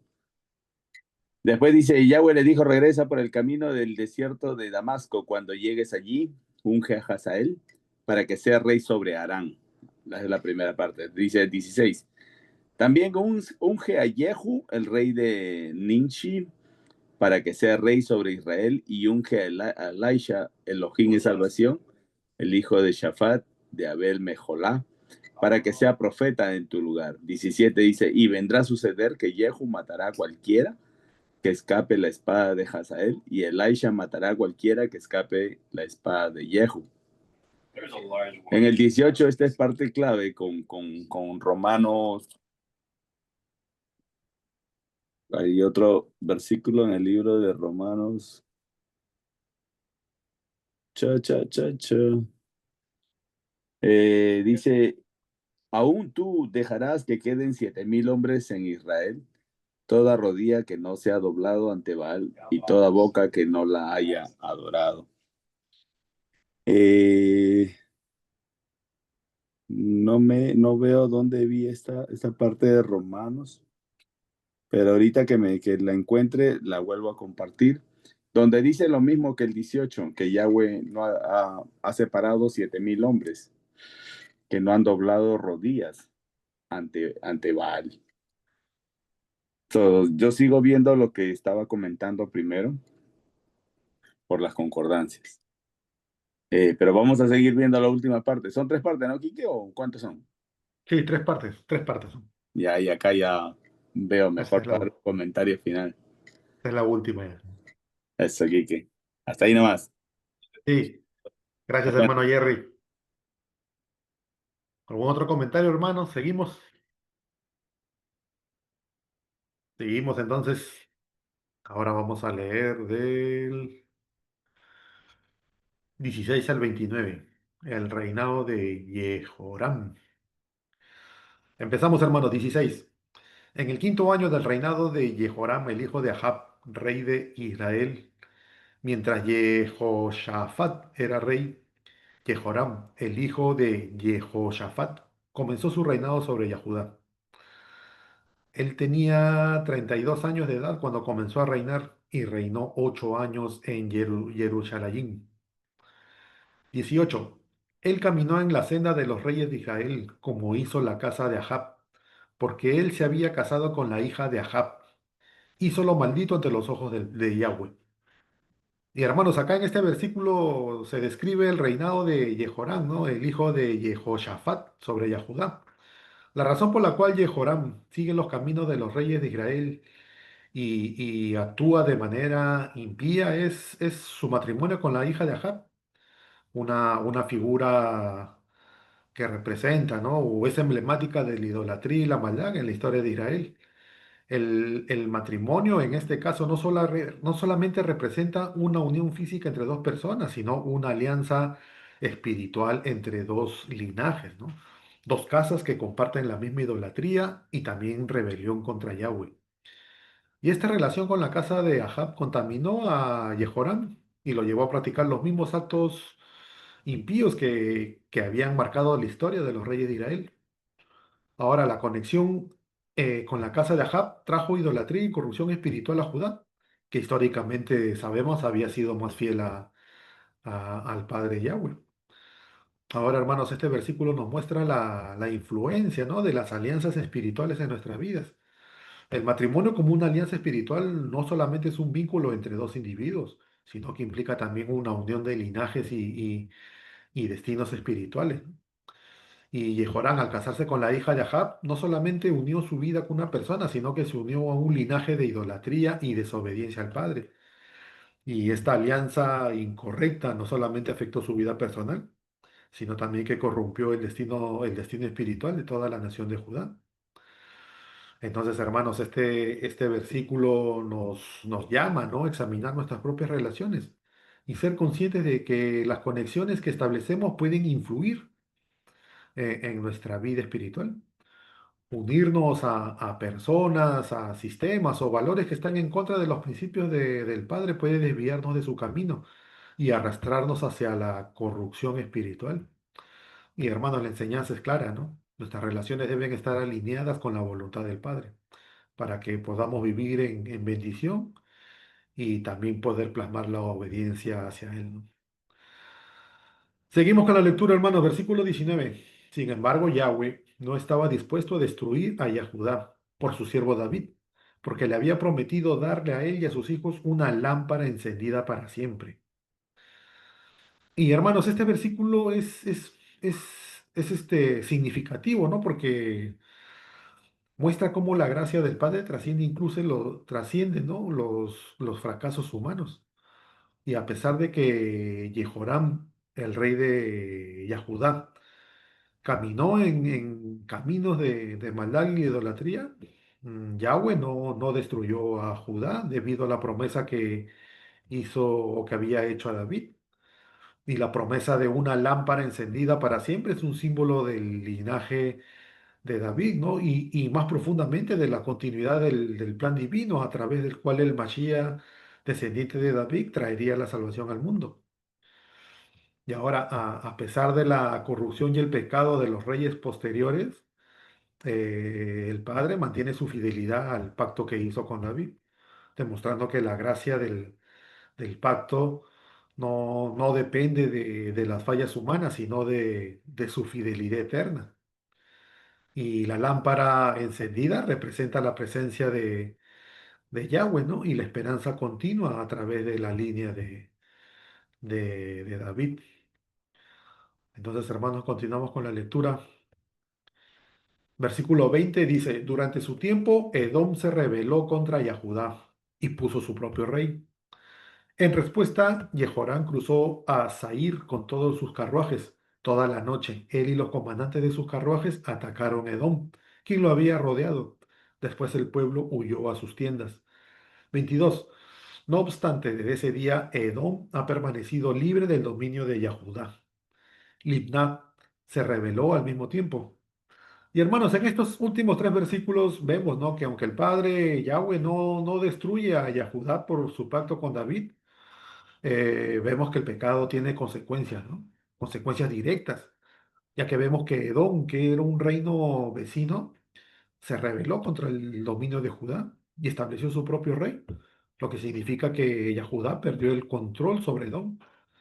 Además, en el mismo periodo, Limnah, que era otra ciudad bajo el control de Yahudá, también se rebeló.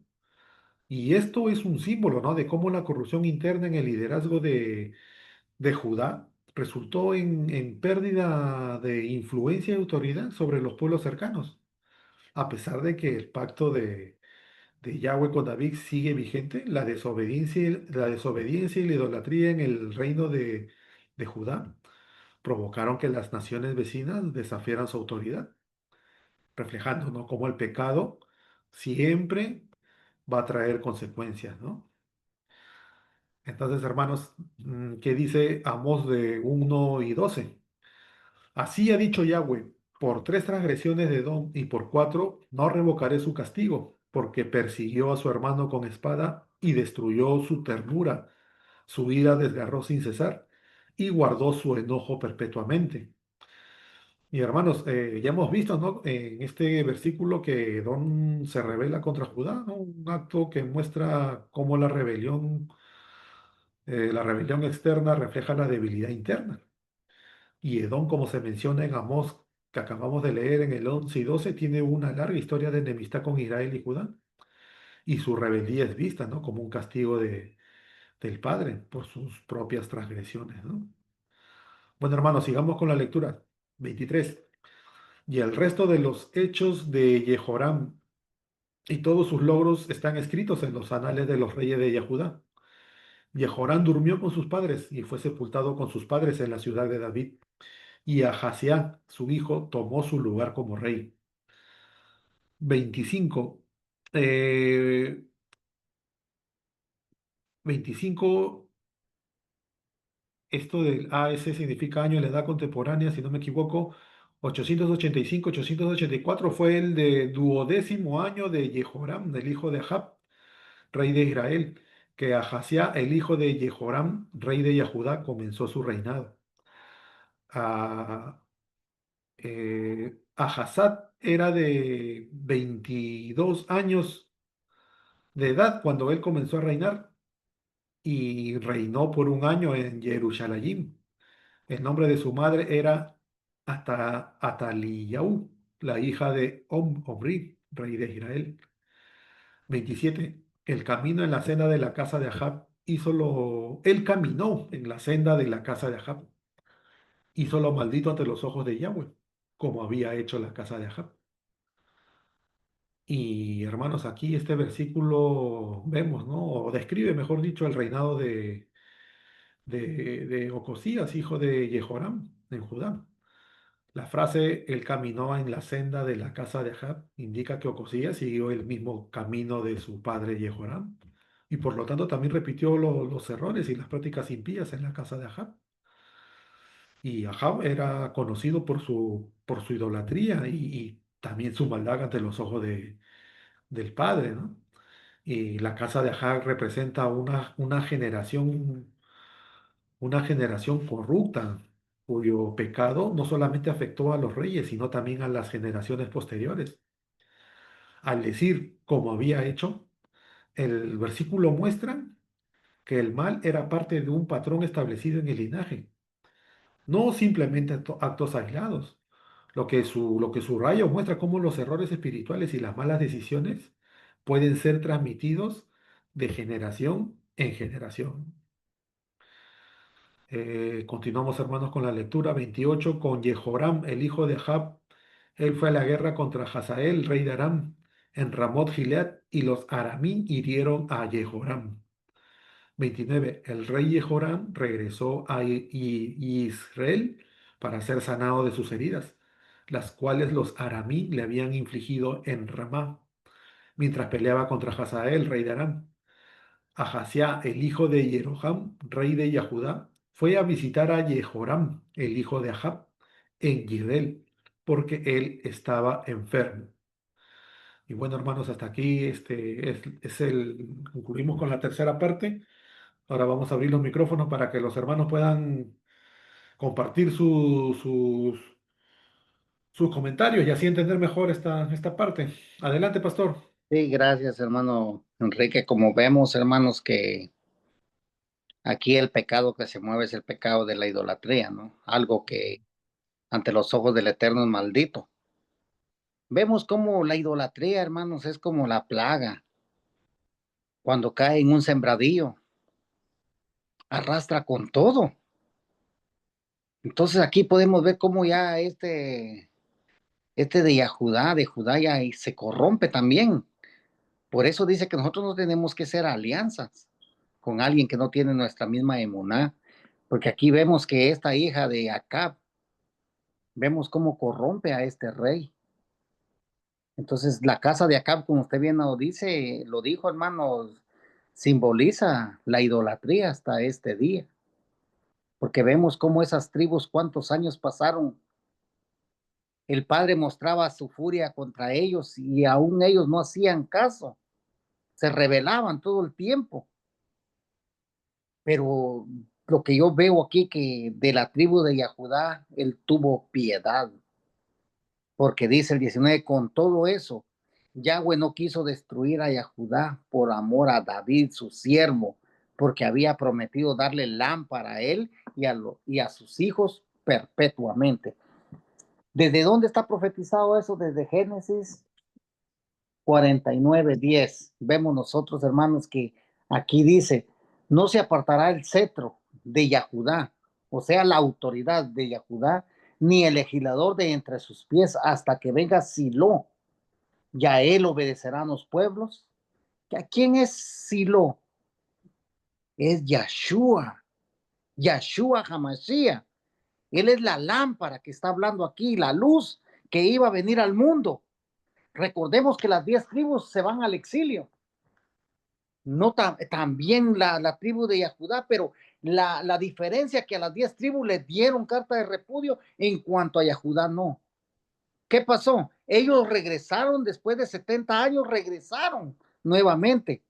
En cuanto a las 10 tribus, ya van pasando 2025 o muchos años, más de 2025 años, y apenas estamos regresando.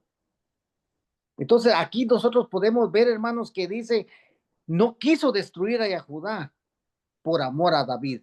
Recordemos, su siervo, porque había prometido darle una lámpara, dice. Entonces tengo una referencia a lo que es Isaías 49.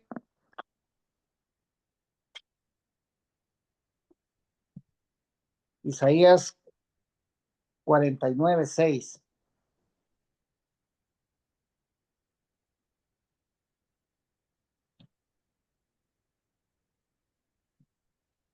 Dice, ellos despilfarran el oro de sus bolsas y pesan plata en unas balanzas emplean y un ofebre para hacer un dios ante el cual se postran y lo adoran.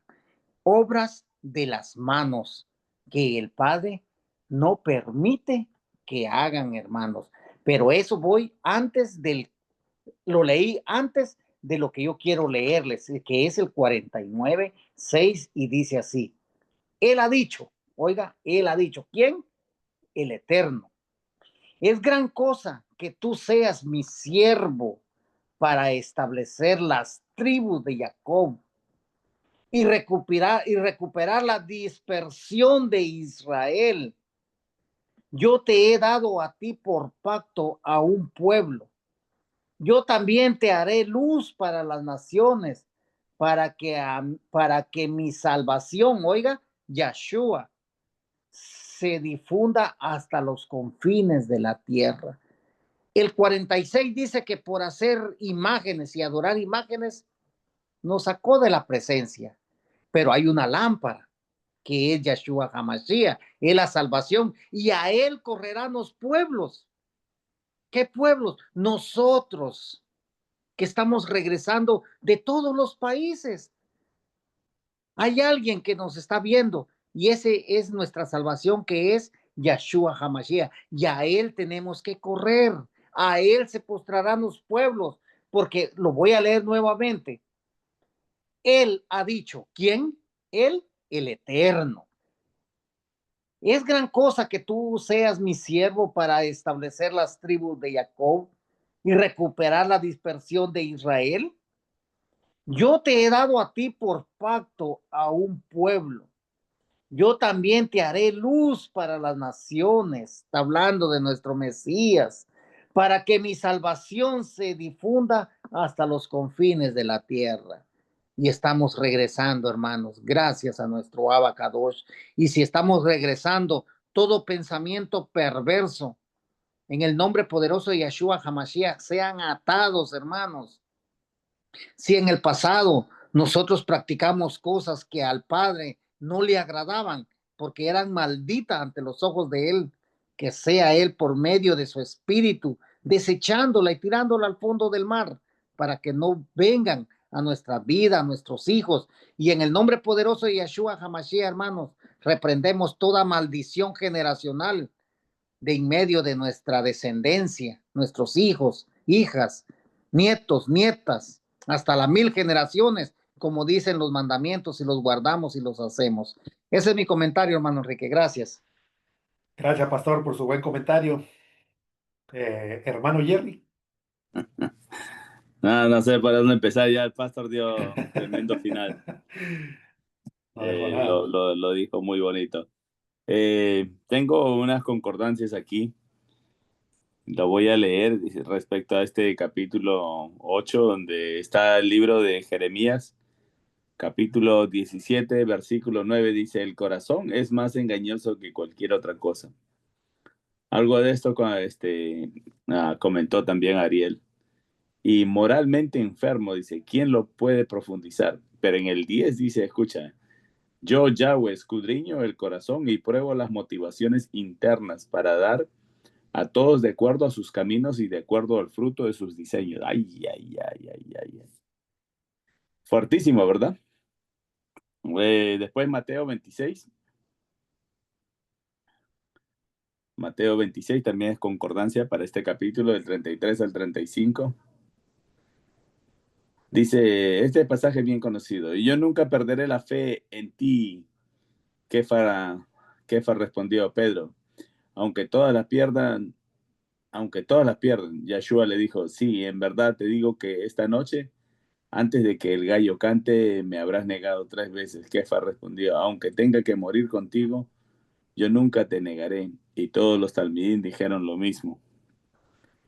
Pero vemos que 2000 años después, ya sabemos la historia de lo que ha pasado.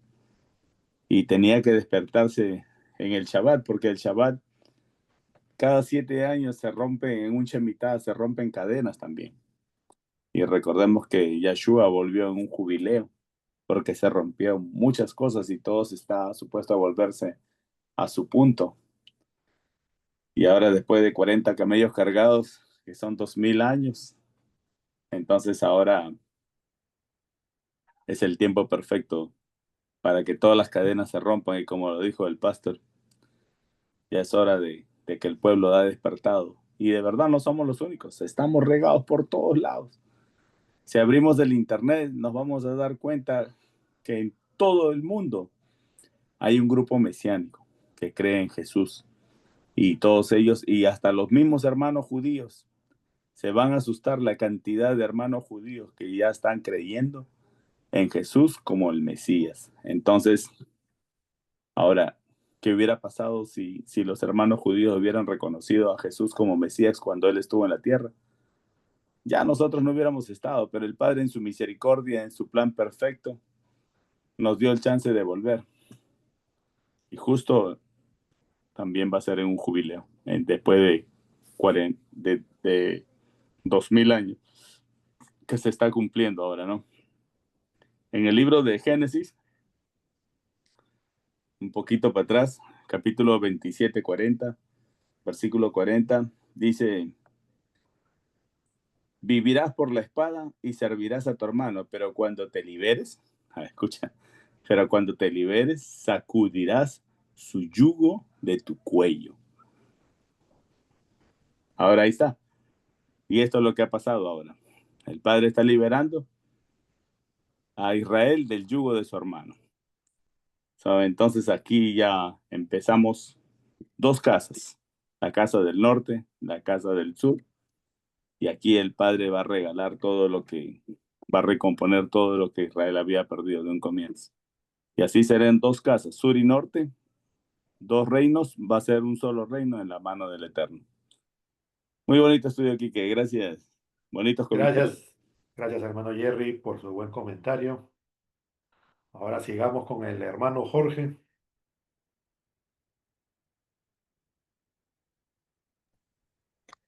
Sí, Mira, hermano, de estos versículos que usted leyó, vemos acá que este rey, am, que era hijo de Josafat, rey de Judá, se juntó con una hija del rey Acab, y según los comentarios, es que esa hija era hija de Jezabel.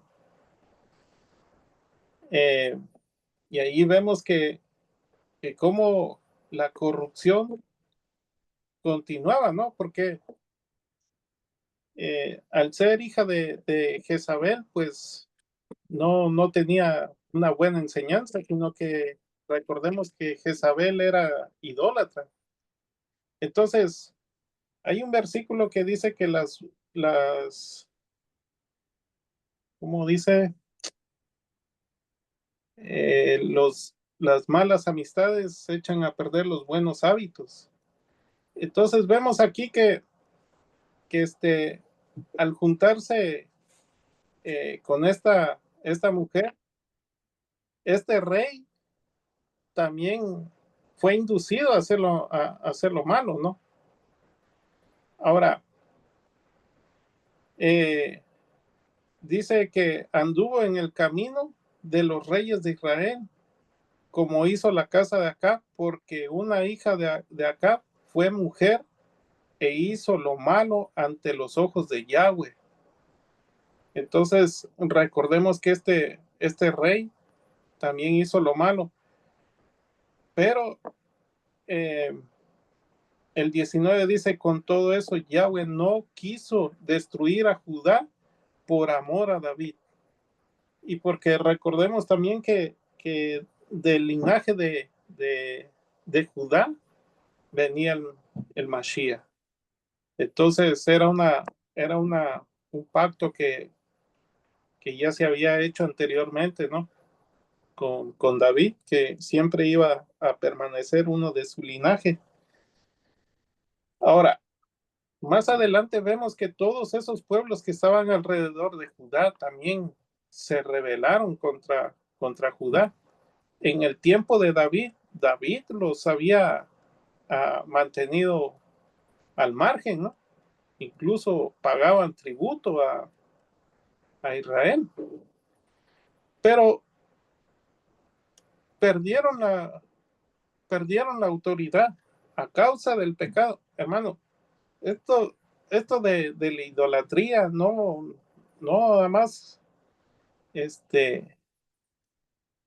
pagar consecuencias, sino que se pierde todo, ¿no? Porque aquí Judá había perdido la autoridad, ¿sí? Entonces, si esta es una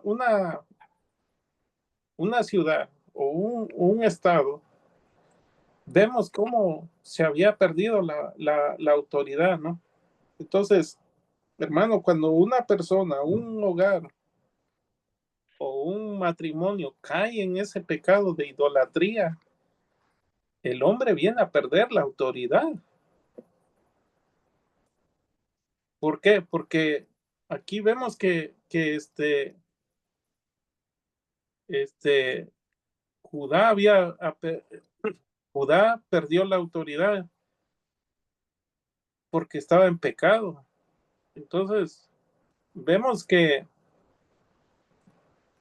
ese pecado de la idolatría es algo terrible, hermanos, algo que el Padre siempre ha aborrecido. Y el pueblo de Israel siempre caía en ese error constantemente. Y recordemos que también Balac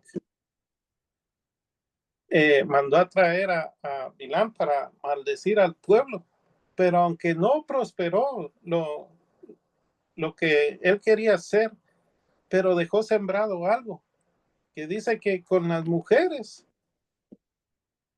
al, al, al ir a buscar mujeres que no eran del pueblo de Israel, dice que se desviaron nuevamente a la idolatría de sus dioses.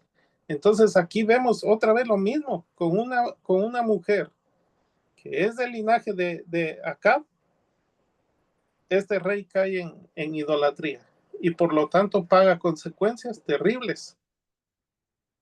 Entonces, más adelante vemos que este otro, en el 26 dice, de 22 años era Ocosías cuando comenzó a reinar y reinó 1 año en Jerusalén. El nombre de su madre fue Atalia, hija de Omri, rey de Israel. Anduvo en el camino de la casa de Acab.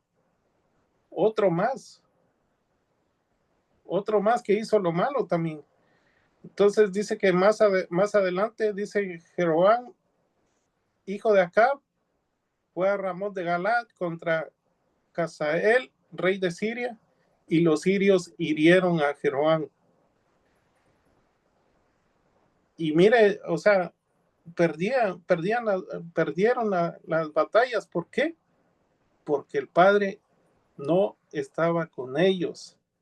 Y mire, hermano, los pecados, cuando uno cae en pecado, el Padre se aparta de uno y todas las puertas se cierran y siempre el ser humano pierde cualquier batalla. Entonces, ese pecado de idolatría es muy terrible. Ese es mi comentario, hermano Enrique. Gracias hermano Jorge por su buen comentario. Hermano Ariel. Sí, a mí me llamó la atención estos versículos, hermano Enrique, aquí en el 20. Dice que durante su tiempo Edom se rebeló contra Judá y puso su propio rey. En respuesta, Jehoram cruzó a Zair con todos sus carruajes. Toda la noche él y sus comandantes de sus carruajes atacaron a Edom, quien lo había rodeado. Después el pueblo huyó a sus tiendas. 22. No obstante, desde ese día Edom ha permanecido libre del dominio de Judá. Y vemos que esta profecía, pues, ya la habíamos visto, ¿no? Está también en Génesis 27, 40, donde estaba prefigurado, ¿no? El quiebre del yugo entre Edom, que era Esaú, y Judá, ¿no? Que era Jacob, ¿no? Dice, romperá su yugo de tu cerviz. Entonces, era algo que el Padre ya había dicho, ¿no? Y también el versículo 28, ¿no? 28 y 29, donde ellos pues también no aprenden la lección, porque esto ya había pasado en el mismo lugar, ¿no? Ahí en Primera de Reyes 22, donde ellos salieron a, a pelear sin consultar, ¿no? Al Eterno. Salieron solo así y no escucharon la advertencia que el Eterno le había dado. Ahora nosotros, hermano Enrique, ¿no? Nos queda confiar primeramente en el propósito del Eterno, ¿no? Que es lo que hemos visto ahora en todos los casos, ¿no? Desde la tsunamita y ahora desde el exilio de Israel, ¿no? Que era como se estaba viendo y cómo era que se iba perdiendo todo eso. Y como dijeron mis hermanos, ha costado más de 2025 años, ¿no? Regresar todavía hasta, hasta este tiempo, ¿no, hermano Enrique? Y es algo que nos sorprende porque no sabemos en realidad, solo el Eterno sabe cuándo va a venir. Ya el hermano Jerry dijo, ¿no? Que va a ser en un jubileo, ¿no? Y queda, queda ser fiel, como vimos el caso de la tsunamita, que esperó, imagínense, esperó a que se hiciera justicia. Y eso va a pasar con todos nosotros, ¿no? Este mundo es injusto. Este mundo es injusto y lo vemos en todos. Desde que salimos de nuestra casa, vemos cantidad de casos que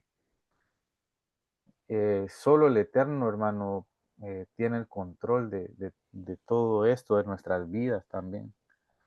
Y bueno, hermano Enrique, gracias por esta explicación de estos, también el comentario de mis hermanos, ¿verdad? Gracias por este estudio, hermano. Gracias, hermano Ariel, por su buen comentario. ¿Algún otro comentario, hermanos? Sí, pastor. Sí, el consejo más grande, como dicen Hebreos 3:7. Si oyes hoy la voz de Yahweh, no endurezcas tu corazón.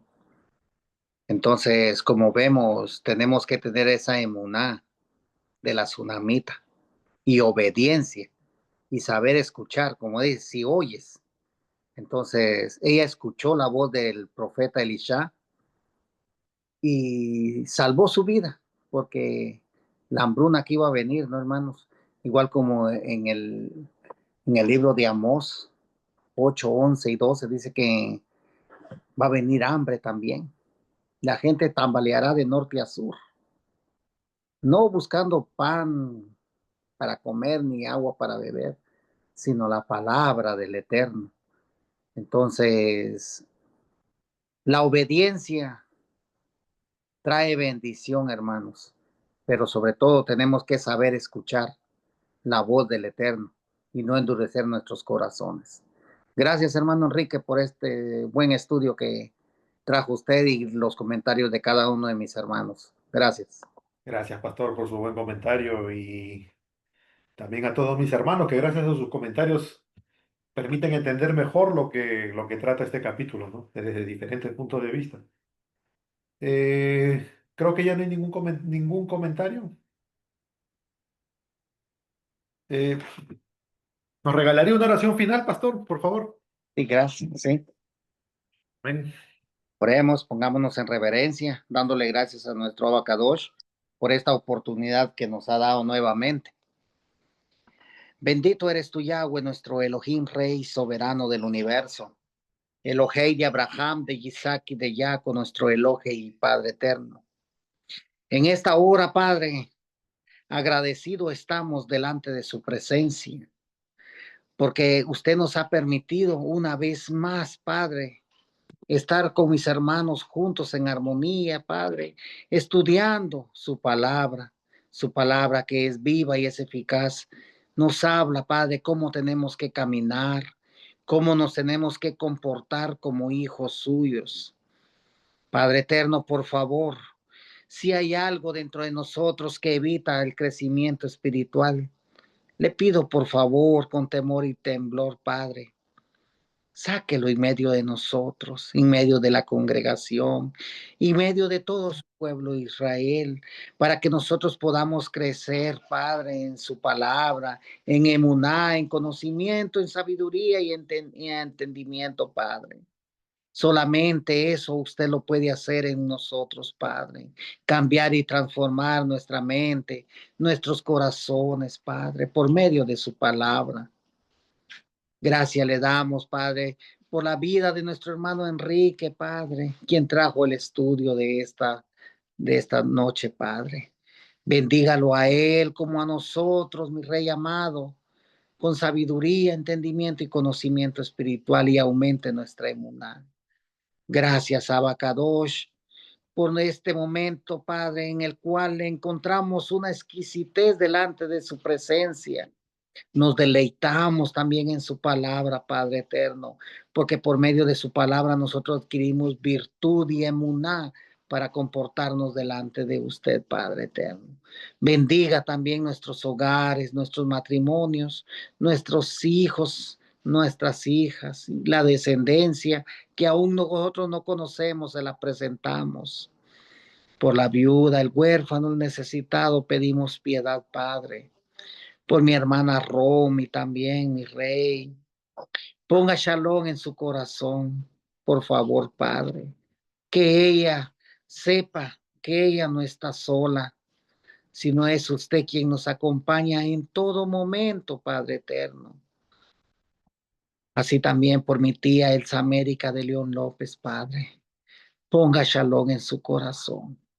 Y si el propósito suyo es, Padre, que ella deje esta tierra, por favor, mi rey, quite todo temor de ella y ponga shalom en su corazón, Padre eterno. Padre, gracias en este momento porque nos hemos deleitado en su presencia.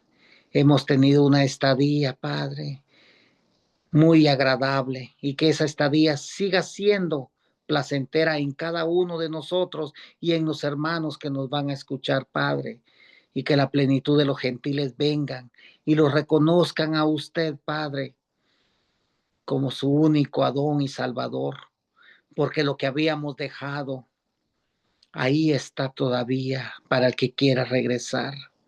Como el hijo pródigo cuando regresó, le devolvió todo el Padre.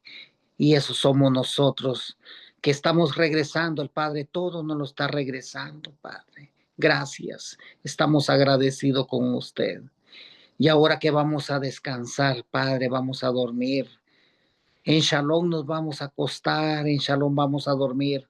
Y en Shalom nos vamos a levantar, Padre, si el día de mañana estamos de pie, es para reconocer que estamos vivos, es porque usted tiene piedad de nosotros y es para adorar, exaltar y reverenciar su santo y bendito nombre. Todo esto se lo pido y se lo suplico, Padre, por los méritos de nuestro Adón Yahshua HaMashiach, quien es nuestro Salvador, Redentor y Libertador. A Él sea la honra, la gloria, la exaltación, la reverencia, el cántico, el honor, desde ahora y para siempre. Amén, amén y amén. Amén, amén. Amén, Amén, amén. Gracias, amén. pastor. Gracias, Quique. Gracias, Gracias, pastor. muchachos. Gracias, hermanos. Buenas noches, shalom, shalom.